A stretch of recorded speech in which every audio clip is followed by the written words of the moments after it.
Добрый день, коллеги. Просьба для журналистов. Меня попросили, поскольку ведется онлайн-трансляция пресс-конференции, то по возможности не проходить во время работы перед столом, а самое главное еще все вопросы и ответы задавать прямо в микрофон, для того, чтобы те, кто смотрит у нас онлайн-трансляцию, смогли внимательно слушать все вопросы и ответы. Я бы хотел представить участников сегодняшней пресс-конференции. Это министр культуры и духовного развития Республики Саха-Якутия Куприянов Юрий Степанович. Это программный директор Якутского международного кинофестиваля Алексей Медведев. Кроме того, сегодня присутствует куратор конкурса документального кино Наталья Пылаева. Мы видим здесь Бориса Хлебникова, это председатель жюри основного конкурса Якутского международного кинофестиваля. Председатель жюри конкурса документального кино Ник Холсворт. И исполнительный директор Якутского международного кинофестиваля Ирина Энгелес. Да, и мы видим здесь уважаемых членов жюри, экспертов, которые будут оценивать конкурсные работы. Про это позже расскажет у нас исполнительный, программный директор кинофестиваля. Это кинорежиссеры Эдуард Новиков, Элла Манжеева и Максим Арбугаев. Я думаю, сейчас мы слово для открытия пресс-конференции предоставим министру культуры и духовного развития Юрию Степановичу Куприянову. Да, добрый день. Я прежде всего хочу поблагодарить всех ребят, которые сидят за моим столом, и плюс членов жюри, за то, что, во-первых, откликнулись на нашу просьбу приглашения, и все приехали. Если бы не было вирусной инфекции, фестиваль бы состоялся, поскольку жюри здесь, кинофильмы все собраны, и, насколько я понимаю, Алексей уже все отобрал и подготовил для работы. Также приехало к нам 21 человек в гости для того, чтобы фестиваль состоялся и был международным, чтобы был признанным в мире. Это был бы достаточно сильный новый толчок в развитии кино нашего якутского и в целом тех людей, которые его ждали. В отличие от спортсменов, мы все мероприятия, которые проводят в сфере отрасли культуры, мы делаем это для зрителей. Мы не можем сегодня проводить спортивные соревнования, спортивные соревнования проводят без зрителей, а кинофестивали не можем проводить без зрителей, правильно? Мы предполагали, что порядка 10 тысяч человек придут и будут участниками нашего фестиваля. Посмотрят эти все конкурсные программы, вступят с жюри вместе, как жюри-члены определения приза зрительских симпатий и других конкурсных процедур. Поэтому, как ни печально, я сегодня должен от имени Министерства культуры нашей республики, в целом от правительства республики сказать о том, что кинофестиваль у нас не пройдет. Мы сегодня, как журналисты, участвуем в пресс-конференции, мягко скажем, открытия и закрытия нашего кинофестиваля. Дирекция решила, что конкурсная программа, которая набрана, состоится, и мы спустя определенное время узнаем победителей тех кинофильмов, которые были отобраны, и им, как называется, вручат олимпийские медали Якутского кинофестиваля. Золотые и серебряные очки. Но для зрителей, когда состоится этот праздник, мне сейчас трудно говорить, но я думаю, что мы вместе продолжим работать с дирекцией совсем, чтобы для наших зрителей, когда-то наступил этот праздник, что вся конкурсная программа будет транслироваться в наших предполагаемых и планируемых наших кинотеатрах, чтобы якутский зритель тоже участвовал и был достоин обсуждения, рассуждения, развития в целом кино, которое могло бы состояться в нашем кинофестивале. Еще хочу сказать, что очень сожалею, но и главное, наверное, сегодня моя миссия сказать о том, что от имени правительства Республики Саха-Якутия и ответить на вопрос, будут ли дальше международные якутские кинофестивали. Как вы считаете, сами журналисты? Я пришел сегодня сказать о том, что мы действительно попали в такие условия. Мы тянули каждый день, чтобы фестиваль состоялся. Наши все участники, все приехали. И я сегодня вижу, что у нас есть живой интерес для развития якутского кино и вообще интерес к кино у нас в Республике Саха-Якутия. И сегодняшняя середина, наверное, пресс-конференции о том, что правительство Республики Саха-Якутия, глава республики, Министерство культуры все уверены в том, что поступь, в котором сегодня развивается якутское кино, оно будет идти дальше. и кинофестивали якутские будут продолжаться. И мы будем работать над тем, что сегодняшний, вот так как прошедший в закрытом режиме кинофестиваль, не был как бы завершением развития нашего отношения к кино, продолжение наших побед, достижений, и чтобы наши зрители еще больше ждали развития якутского кино, продолжения работы нашего кинофестиваля. Эти ребят, которые сегодня откликнутся, являются дирекцией нашего международного кинофестиваля, продолжили с нами сотрудничество и работали дальше для развития и достижения новых побед и новых достижений. Но в целом сегодня, конечно, печальная новость о том, что мы для зрителей не покажем наши кинофильмы. Вот так получилось. Хотел извиниться перед зрителями и поблагодарить всех, кто приехал работать для проведения нашего кинофестиваля. Спасибо.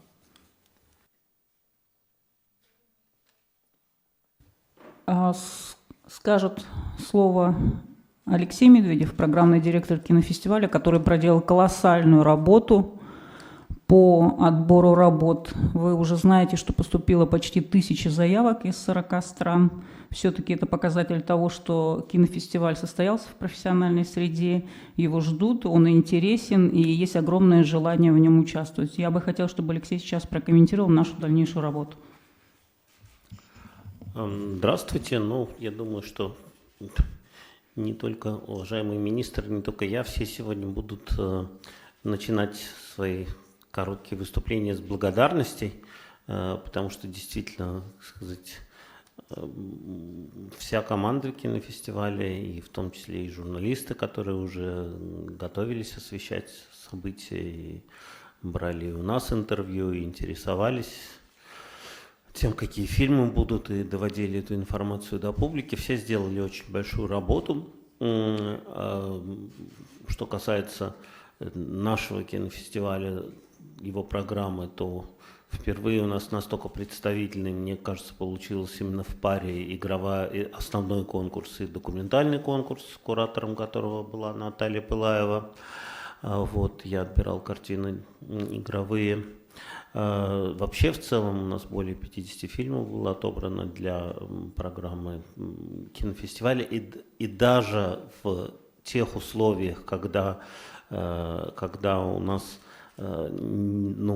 фактически не смогли приехать по понятным причинам зарубежные гости, и многие российские гости стали опасаться в связи с эпидемиологической обстановкой. Даже в этих условиях все боролись до последнего. Как видите, у нас есть один иностранный гость, мой любимый друг Ник Холсворт, но не бойтесь, он не является носителем и гостем, он живет в Москве, он очень известный журналист, работавший для крупнейших, самых авторитетных киноизданий мира, таких как Variety, Hollywood Reporter. И, что уж говорить там о таких замечательных режиссерах, как Борис Хлебников, Элла Манджиева, Михаил Сигал, бедный, сейчас, наверное, прочтет мое сообщение на Фейсбуке, который сам себе купил билет для того, чтобы приехать. Сегодня в 6 часов должен был вылетать для того, чтобы провести мастер-класс и встречу со зрителями в ГИК-кафе, но, увы, все это не состоится. Но опять-таки, мое сообщение заключается не в том, чтобы пожалеть, а в том, чтобы о том, что этого не будет, а в том, чтобы пояснить, что инерция в хорошем смысле этого слова, эта мощь, накопленная фестивалем в процессе подготовки, она никуда не денется, она перейдет и на следующий год. Более того, в этом году мы приняли решение, что члены жюри посмотрят те фильмы, которые были подобраны в конкурсные программы, они будут смотреть это уже в индивидуальном порядке, по ссылкам у себя дома, на компьютерах, на телевизорах, и мы проведем такое скайп-совещание где-то примерно дней через 10, через 2 недели, для того, чтобы определить победителей, потому что это важно, конечно, для тех режиссеров, которые отдали свои фильмы, которые сейчас уже подтверждали встречи по скайпу со зрителями. К сожалению, всего этого тоже опять-таки не будет, но фильмы собраны, фильмы готовы, фильмы ждут оценки, И если эта оценка случится, то мы опубликуем на сайте результаты работы жюри. И вот тогда уже будем ждать светлого будущего. Нам в России не привыкать, но в данном случае есть некоторая уверенность, что это будущее наступит, и когда будут отменены все ограничения, мы устроим показы фильмов-победителей. И хоть так, но это будет логическим завершением той большой работы, которая была сделана и Ириной, и Энгелис, исполнительным директором, и всеми членами фестивальной команды, и правительством, властями Якутии, которые, в общем, помогали фестивалю и тоже, так сказать, были настроены до последнего на то, чтобы это событие состоялось. Вот. Так что вот мы поставим, если не восклицательный знак, но как минимум такую существенную точку в этой истории, когда доведем эту историю до конца, и рассчитываем тоже на ваше внимание. А большой там хороший двухдневный праздник с показами мы обещаем, когда это станет возможно по эпидемиологическим показателям. Спасибо большое. Я бы хотела сейчас предоставить слово для приветствия всех участников, всех нашей сегодняшней пресс-конференции, председателю жюри основного конкурса, известному кинорежиссеру Борису Хлебникову. Да, добрый день.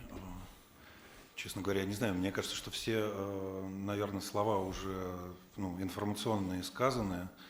Вот. Я здесь только один день. Вот, счастливо его вчера провел на экскурсии на Ленских столбах. Вот, собирался дальше работать, но это не получилось. Но и мне как бы изнутри ситуации, наверное, сложно говорить, потому что я только-только приехал и первый раз на фестивале. Но хочу просто вам сказать вот буквально два слова по поводу якутского фестиваля. Действительно, в России проводится там несколько десятков фестивалей. И только, пожалуй, про 3-4 есть какой-то серьезный разговор. И люди их обсуждают в Москве, я имею в виду, и они имеют, в общем, кинематографическую значимость, кроме просто выезда артистов за бюджет, я не знаю, города. Вот, и якутский фестиваль абсолютно точно входит в эту тройку фестивалей, и он действительно звучит, и действительно является каким-то важным, любопытным, и, в общем, всем ужасно интересно попасть на него, съездить и так далее, и так далее. И обсуждается не только экскурсии, а обсуждается и кино, которое показывается. Это вот, благодаря дирекции, вот и Алексею Медведеву.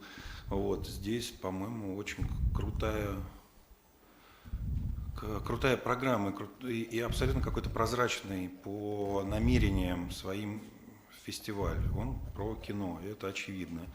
Вот. И самое важное, действительно, чтобы это, эта нелепая история с этим коронавирусом не повлияла никак на судьбу фестиваля. И очень хочется, чтобы это дальше продолжалось. Вот, собственно говоря, наверное, все, что я хотел сказать. И огромные слова благодарности за приглашение. Спасибо. Спасибо, Борис, большое. Я бы хотела, чтобы у нас с приветственным словом выступил и председатель жюри конкурса документального кино, это Ник Холсфорд. Добрый день. Когда фестиваль меня приглашал, я был очень рад, потому что возможность быть опять в Якутии всегда для меня это просто прикольно. Это один из самых хороших районов в России. Я уже здесь был 2 раза тому назад. И я просто очень люблю и уважаю Якутию и все якутские народы и люди. Конечно, сегодня очень грустно, что мы не можем физически сделать кинофестиваль. Ну, как Алексей уже сказал, мы стараемся нашему работать, чтобы будет результат, и чтобы следующий год обязательно после этого мировой кризиса будет опять 7-й кинофестиваль Якутия. Ну, все равно я просто очень рад опять быть здесь, в Якутии. Спасибо. Ник, спасибо большое. Коллеги, возможно, есть вопросы у кого-то? Но если вопросов нет, тогда... есть вопросы, да. Микрофон, пожалуйста. Здравствуйте, НВК, Саха, местное телевидение. Вот вы сказали, что около 1000 заявок было и более 50 фильмов отобрано, да? Итого, сколько точная цифра должна была быть? Но я думаю, что про фильмы у нас расскажет исполнительный директор, да, Ирина? Или Алексей прокомментирует? Точная цифра, что вы имеете в виду? Сколько точно фильмов? Да, Ну, должно это быть. невозможно посчитать, потому что там у нас, допустим, планировался показ короткометражек, и там еще несколько короткометражек режиссер Михаил Сигал как раз собирался показывать как сюрприз. Поэтому вот я и сказал так, плюс-минус. Если вы точно хотите узнать, возьмите каталог, который у нас же отпечатан он был, да, и просто посчитайте по указателю. Давайте я за вас посчитаю, если хотите. Я могу сказать, в конкурсных программах у нас было 15 картин, это 8 в основном конкурсе, 7 в документальном. А остальные все фильмы – это внеконкурсная программа, плюс специальные показы. Порядка 53 картин из 25 стран мира.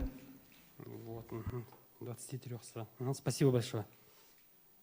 Спасибо. Будут еще вопросы? Здравствуйте, информационное агентство ТАСС, Юлия Бочкарева, корреспондент. Означает ли это то, что гости в ближайшее время тогда покинут территорию республики? Это первый вопрос. Второй вопрос, известно ли, когда будет опубликован список победителей? И третий вопрос, очень интересная материальная составляющая, то есть вы уже почитали убытки из-за отмены кинофестиваля? Спасибо. Первый вопрос, когда уезжают, да? Ну, с завтрашнего дня начнут уезжать. Второе, что было, какой вопрос? Известна ли дата публикации списка победителей? Ну, на этот вопрос же ответил Алексей Медведев. Он сказал, что в течение 2 недель мы объявим победителей, проведем скайп-конференцию с членами жюри. Победители определятся, потом в зависимости от того, кто победил, мы начнем рассылать снежные очки в те страны, кто стал победителем.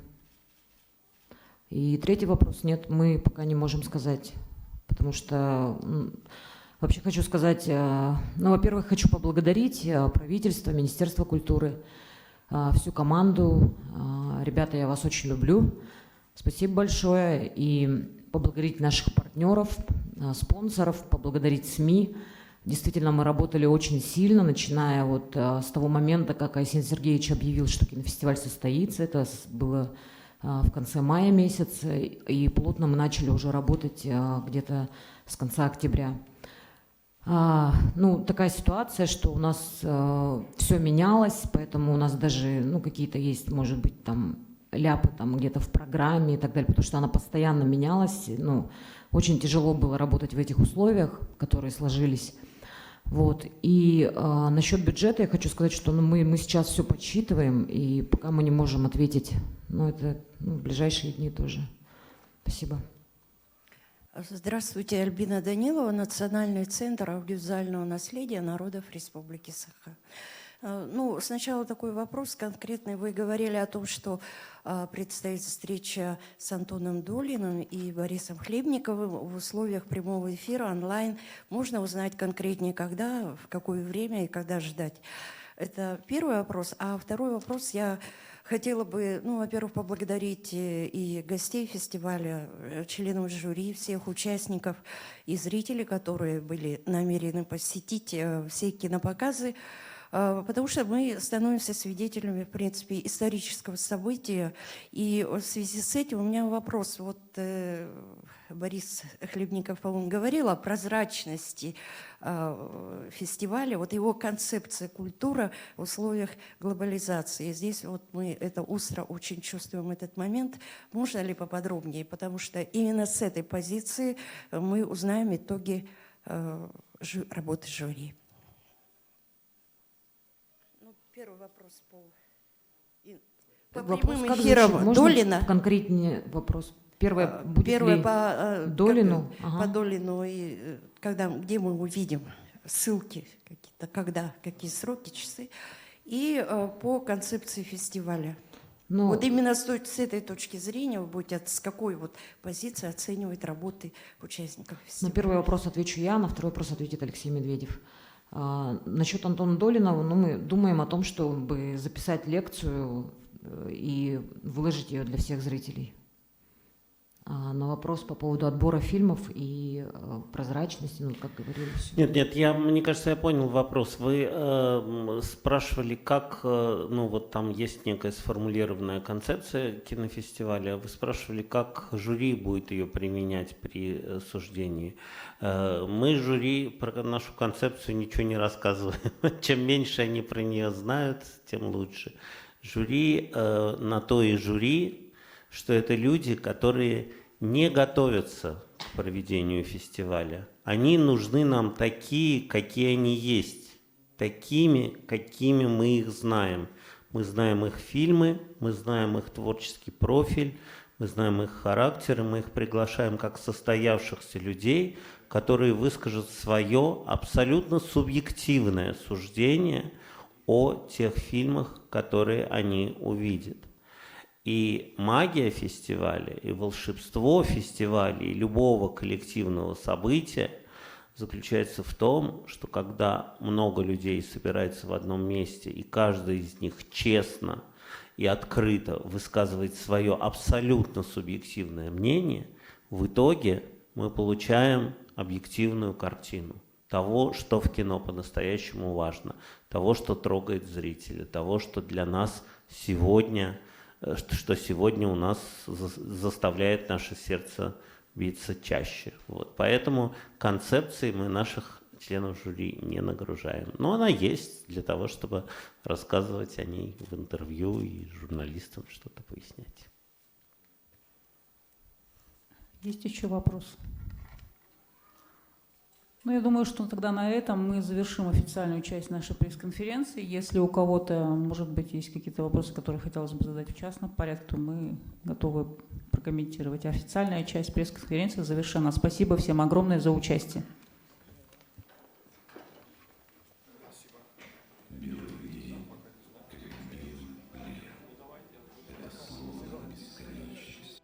Я почти теряю след тех, кто был со мной в вечность. Вдаль безмолвную смотрю, слышу робкий голос ветра. В полусне, как наяву, вижу знак с небес заветный. Этот долгий путь к себе станет главным испытанием, знаешь. Ни тебе, ни мне не забыть тех дней в изгнании. Я теряю этот дар, жить и верить только в чудо. Мои слезы, как удар, разбивают мир без звука. Слышишь в дикой полутьме голос сердца дорогого? Это песня о тебе. Я спою ее по новой. 6. Якутский международный кинофестиваль.